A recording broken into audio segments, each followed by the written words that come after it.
मार्कंडेय पुराण और ऐतरेय ब्राह्मण में उनके सत्य पालन का विस्तार से वर्णन मिलता है।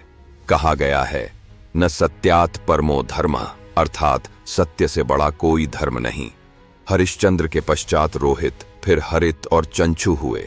आगे चलकर इस वंश में सगर का जन्म हुआ, जिनके 60,000 पुत्रों की कथा और कपिल मुनि के आश्रम का प्रसंग प्रसिद्ध है। सगर के कारण ही सागर का नाम सागर पड़ा। भागवत पुराण में कहा गया है, सगरस्य सुता सर्वे भस्मीभूता कपेह क्रुधा। भागवत पुराण 9.8। सगर के वंश में अंशुमान, दिलीप और भगीरथ उत्पन्न हुए। भगीरथ का महत्व गंगा अवतरण के कारण अमर है।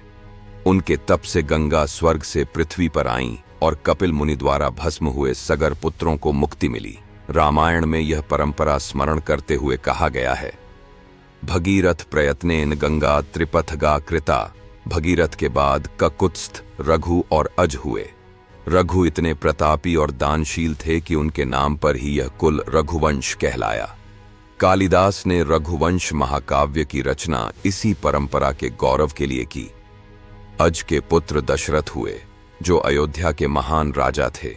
दशरथ के 4 पुत्र राम, लक्ष्मण, भरत और शत्रुघ्न इस सूर्यवंशी परंपरा की पराकाष्ठा हैं। स्वयं वाल्मीकि रामायण में कहा गया है, रामो विग्रहवान धर्म। अयोध्या कांड 1 अर्थात श्री राम धर्म के साक्षात स्वरूप हैं। इस प्रकार इक्ष्वाकु वंश केवल राजाओं की वंशावली नहीं, बल्कि धर्म, सत्य, त्याग, करुणा और मर्यादा की अखंड परंपरा है।